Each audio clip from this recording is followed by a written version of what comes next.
हैं, जिनमें से 9 बूचड़खाने जो देश के सबसे बड़े बीफ सप्लायर वो हिंदू समाज के लोग हैं। छोटी लेबोरेटरी में ले जाकर उसको भी गाय का गोश्त ठहराकर और लिंचिंग कर दी जाती है। ये कितना बड़ा मतलब हमारे साथ जो जुल्म ज्यादती हो रही है, जो एक तरह से मेवात की लाइफ लाइन है, जो सोना से शुरू होता है और अलवर में जाकर उसका एंड होता है, उसमें जंगल सफारी बनाने की बात है। इसका मतलब यह है पहाड़ को पूरी तरह से गवर्नमेंट अपने कब्जे में ले लेगी और उसको लॉक कर देगी।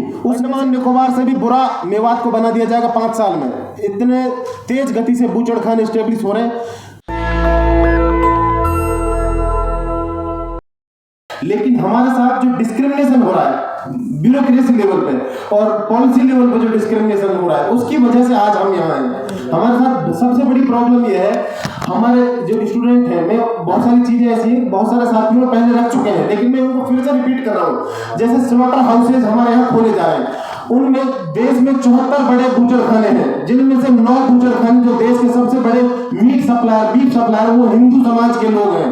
और वो इस चीज को जब उनसे सवाल किया जाता है तो बीबीसी का आप पढ़ के देखेंगे, वो कहते हैं बिजनेस अलग चीज है, धर्म अलग चीज है। और जब लिंचिंग की बात आती है तो हमारी आस्था को ठेस पहुंचती है। चिकन का गोश्त भी अगर एक पॉलिथीन में मिल जाता है, उसको भी गाय का साबित कर देते हैं। झूठी लेबोरेटरी में ले जाकर उसको भी गाय का गोश्त ठहराकर और लिंचिंग कर दी जाती है। ये कितना बड़ा मतलब हमारे साथ जो जुल्म ज्यादती हो रही है। मेवात में स्कूल्स और यूनिवर्सिटी कॉलेज की हालत को सुधारने के लिए लंबे टाइम से स्टूडेंट्स अलग अलग प्लेटफॉर्म से डिमांड कर रहे हैं, मांग कर रहे हैं, लेकिन कोई सुन नहीं रहा है कि दिल्ली में आकर हम अपनी बात नहीं रख सकते क्या? आप हमारा सहयोग करना चाहिए। जो यहाँ पर इंटेलेक्चुअल लोग हैं, जो यहाँ 20 साल 30 साल का एक्सपीरियंस लेकर जर्नलिस्ट बैठे हैं, उन सब लोगों को हमें अप्रिशिएट करना चाहिए। हम अपनी बात कहने के लिए यहाँ आए हैं, हमारी वहाँ कोई सुन नहीं रहा है। जितने भी मेवात में पॉलिटिक्स जो चल रही है वो सब ट्रेडिशनल परिवारों से चल रही है। वो अपने आप में राजा महाराजा बने हुए हैं, हम उनके लिए कीड़े मकोड़े की तरह हैं। हम यहाँ पर आए तो डेमोक्रेटिक कंट्री है, डेमोक्रेटिक प्रोसेस से सारी चीज़ें होती हैं। दिल्ली में अगर हम अपनी बात नहीं कहेंगे तो हमारी बात कौन सुनेगा? इसलिए हमने ये प्रेस क्लब ऑफ इंडिया को चुना है। ये हमारे जो साथी हैं सब जामिया में पढ़ रहे हैं, कुछ पास आउट हैं और कुछ दूसरे यूनिवर्सिटीज़ में पढ़ रहे हैं। अभी कुछ टाइम पहले मैं आपको डेटा के साथ कुछ चीज़ें बताना चाह रहा हूँ। बहुत सारे साथियों ने बहुत सारे पॉइंट आउट किए हैं, अपनी अपनी बात जब रखिए। बीजेपी का एक मांग पत्र अभी आया है, संकल्प पत्र उसको बोलते हैं, उसमें 20वां जो पॉइंट है उसमें अंतर्राष्ट्रीय स्तर का जंगल सफारी बनाने की बात है और वो सारा अरावली के पहाड़ को कब्जा करने की बात है, जो एक तरह से मेवात की लाइफ लाइन है, जो सोना से शुरू होता है और अलवर में जाकर उसका एंड होता है, उसमें जंगल सफारी बनाने की बात है। इसका मतलब यह है पहाड़ को पूरी तरह से गवर्नमेंट अपने कब्जे में ले लेगी और उसको लॉक कर देगी। उसमें से कंकर पत्थर लकड़ी कुछ नहीं ले सकते हम लोग। सरकार की प्लानिंग है। दूसरी तरफ मुंबई वडोदरा हाईवे निकाल दिया है, उस पर बूचड़खाने स्थापित हो रहे हैं बिना डिमांड के, और उन बूचड़खानों की वजह से एक भी सॉफ्टवेयर कंपनी, बड़ी company, MNC company, international company है, जर्मनी से, अमेरिका से कोई कंपनी वहां इन्वेस्टमेंट नहीं करेगी जब उनको स्वच्छ वातावरण नहीं मिलेगा, खुली अच्छी हवा नहीं मिलेगी, अच्छा पानी नहीं मिलेगा। ऐसे 6 बूचड़खाने मैंने अभी लगभग जुलाई में एक आरटीआई फाइल की थी पशुपालन और डेयरिंग विभाग में, उसके बारे में आपको डेटा के साथ चीज़ें शेयर करना चाह रहा हूँ। मैंने उपनिदेशक पशुपालन एवं डेयरी विभाग नूह यहाँ पर एक आरटीआई फाइल की थी, उसमें मैंने 5 सवाल पूछे थे उनसे। नूह के अंतर्गत संचालित बूचड़खानों की लिस्ट मांगी थी और सभी बूचड़खाने रजिस्टर्ड पता, लोकेशन, और तीसरा इसमें पूछा था किस प्रकार के पशुओं का वध किया जाता है, प्रत्येक बूचड़खाने की प्रतिदिन की क्षमता और प्रत्येक बूचड़खाने में कितने कर्मचारी। इसमें से मुझे 4 सवालों का जवाब दिया, लेकिन कर्मचारियों के बारे में नहीं बताया है। मैं ये जानना चाह रहा था कि हमारे यहाँ जो इतनी गंदगी फैलाकर हमारे लोगों को क्या फायदा हो रहा है, हमारे लोगों को कितना एम्प्लॉयमेंट दिया जा रहा है, उसका जवाब नहीं दिया है। उसके लिए फर्स्ट अपील दायर कर दी है। और मैं जो टोटल अभी 6 बूचड़खाने चल रहे हैं मेवात में, उसके लिए मैंने सोशल मीडिया पर भी डाला था और उसके बारे में मैंने बताया था। जैसे देश में ब्रिटिश टाइम में अगर सबसे खतरनाक सजा जब दी जाती थी तो वो काले पानी की सजा थी, सेलुलर जेल के अंडमान निकोबार भेजा जाता था। अंडमान निकोबार से भी बुरा मेवात को बना दिया जाएगा 5 साल में। इतने तेज गति से बूचड़खाने स्टेब्लिश हो रहे हैं मुंबई वडोदरा हाईवे पे। हमारे लिए कोई फायदा नहीं है मुंबई वडोदरा हाईवे से, सारे जमीन ऑक्युपाई की जा रही है और उसमें बूचड़खाने स्टेब्लिश किए जा रहे हैं। जहां बूचड़खाने स्टेब्लिश हो जाएंगे वहां 4-4, 5-5 किलोमीटर तक भी कोई भी तरह का रोजगार देने वाला उद्योग नहीं आएगा, ये तय मान के चलो आप। एक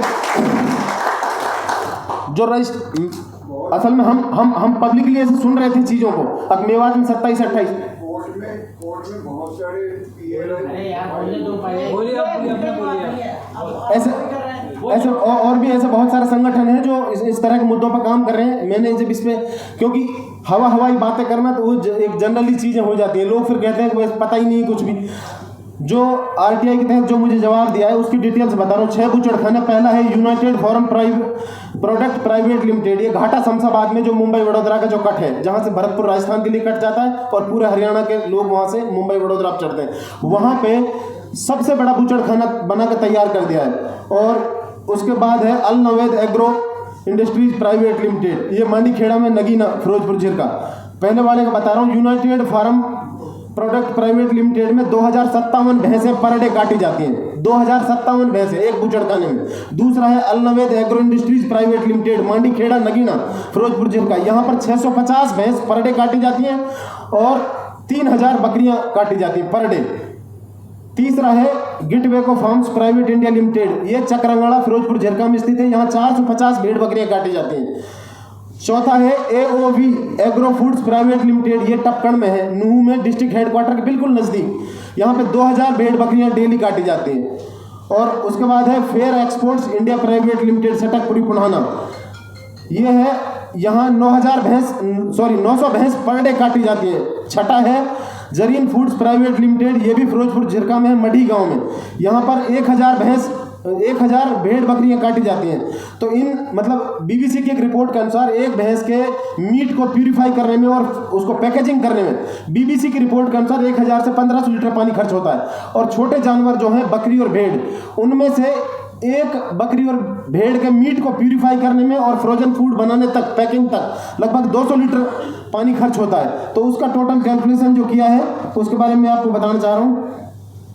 इस समय हर रोज 3607 भैंस और 9450 भेड़ बकरियां काटी जा रही हैं पर डे, आरटीआई के डाटा के अनुसार।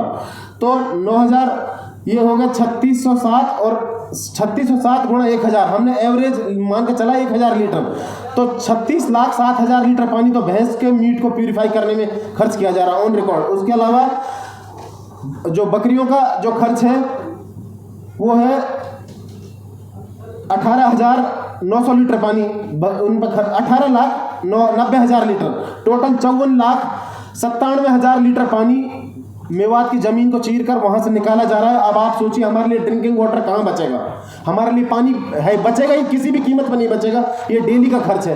फिर मेरे एक साथी हैं तो उन्होंने मुझे बताया था, वो उनका कुछ मेजरमेंट करने का तरीका अलग होता है, जैसे मैं तो लीटर्स में बता रहा हूँ, वो पब्लिक हेल्थ डिपार्टमेंट में उन्होंने बताया था कि ये एग्जैक्ट है और ये सही है जो तुम बता रहे हो।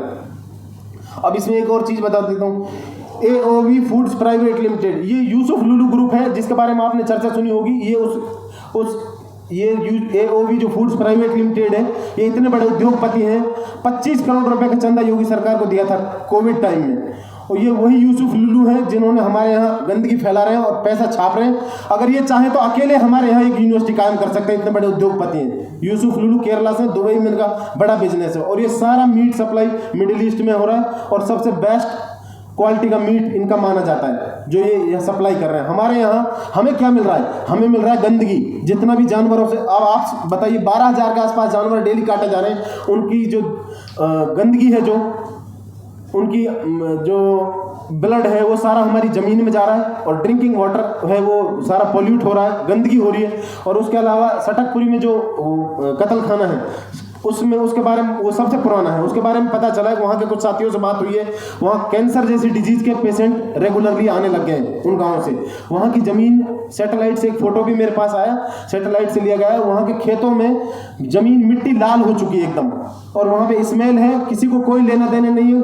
और ये मैं एक चीज़ और बताना चाह रहा हूँ, बिल्कुल आप इसको अच्छे से सुन लीजिए, सारे विधायक इन्वॉल्व हैं इसमें, क्योंकि उनके बिना परमिशन के ये जितने भी कत्ल खाने ये खुल नहीं सकते। इन सब लोगों ने दिल्ली एनसीआर में बैठकर डीलिंग की है, हमें बेचा है एक तरह से। इन्होंने सारे परमिशन उनको दिलाए हैं और जो पंचायत स्तर पर भी उनको परमिशन दिलाए गए हैं, क्योंकि सब हर ग्राम पंचायत अपने आप में एक सीएम की तरह पावर रखती है। कोई भी ग्राम पंचायत अगर उसको बिना लालच के वो एनओसी नहीं दे सकते, उस एनओसी को लेने के लिए, उस जमीन को इस्तेमाल करने के लिए हर ग्राम पंचायत का सरपंच इन्वॉल्व है जहाँ जहाँ पर ये स्लॉटर हाउस खोले जा रहे हैं। इसलिए आप लोगों को इस पर मतलब मोटे मोटे तौर पर ध्यान देने की ज़रूरत है। और ये इस चीज़ का हमारे पास डाटा आया नहीं है कि हमारे लोगों को कितने लोगों को रोज़गार दिया गया है। मेरा जो पॉइंट नंबर 5 था RTI में, उसका कोई जवाब नहीं दिया गया है। उसके लिए एक फर्स्ट अपील दायर की गई है, उसमें पता चल जाएगा। अब मैं दूसरा, एक तो जंगल सफारी वाली बात हो गई, उसको पहाड़ एक तरह से लॉक हो जाएगा। दूसरी लाइन ये है, स्लॉटर हाउसेस पे लगातार खुल रहे हैं और हमारे लिए कुछ बचेगा नहीं वहाँ। इस तरह का कोई भी उद्योग वहाँ नहीं आएगा जहाँ से मेवात के लोगों को, मेवात की आने वाली जनरेशन को कोई रोजगार मिल सके। दूसरा, एक मोटी चीज़ आपको बताना चाह रहा हूँ, आप लोग ध्यान से सुन ले, जितने भी यहाँ फ्रीलांसर और जर्नलिस्ट जितने बैठे हैं, सब मेरी बात को ध्यान से सुन ले। राजस्थान में, मिडिल राजस्थान में और जितना भी विराटनगर टाइप में और ये जयपुर के आसपास जितने भी कंटेनरों में गाय पकड़ी जा रही है, इन सब में मुसलमान नहीं पकड़े जा रहे हैं। FIR नंबर 278 पुलिस थाना मसूदा, जिला ब्यावर, वहाँ पर एक मुकदमा दर्ज हुआ है, उसकी FIR मेरे पास है। उसमें कंटेनर भर के गायों को पकड़े गए थे लोग। जिस कंटेनर में गायों को भरकर ला रहे थे वो भी हिंदू थे, और जो वो सप्लाई करने ला रहे थे, आप लोग ध्यान से सुन लो इस बात को, जितने भी मुंबई वडोदरा हाईवे पर स्लॉटर हाउस खुल रहे हैं, इन सब की सेटिंग हो चुकी है। और जितनी जंगली गायों को पकड़ के भैंस के नाम पर यहाँ काटा जा रहा है, किसी को अभी पता नहीं है, इस तरह का केस पकड़े नहीं गए। राजस्थान में जितनी भी गाय कंटेनरों में पकड़ी जा रही है, ये सारी गाय सप्लाई होकर मेवात आ रही है। और मेवात में गलती से भी अगर झूठ मार को कोई मेव कम्युनिटी का कोई पकड़ा जाता है तो उसको लिंच कर दिया जाता है, जबकि इसमें हिंदू समाज भी इतना ही इन्वॉल्व है।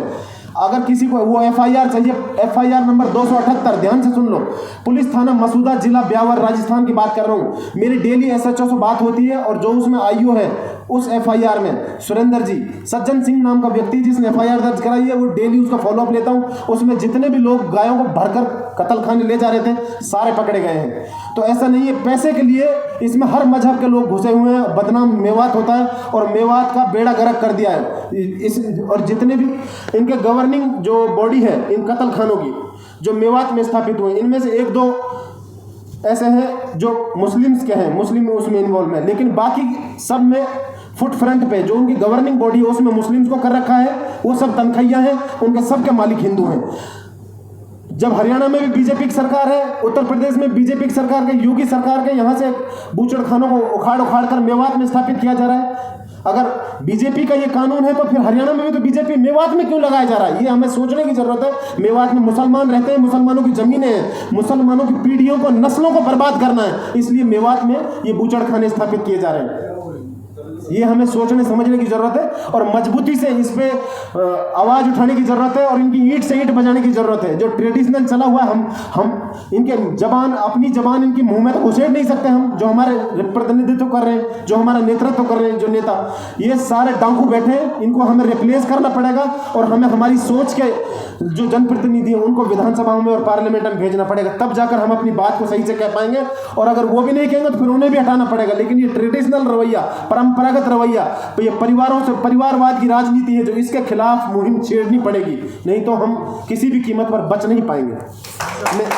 नेशनल दस्तक की आपसे गुजारिश है कि अगर इसको बचाना चाहते हैं तो नेशनल दस्तक को सब्सक्राइब करने के लिए रेड कलर के सब्सक्राइब बटन को दबाएं, फिर बेल आइकन की घंटी दबाएं।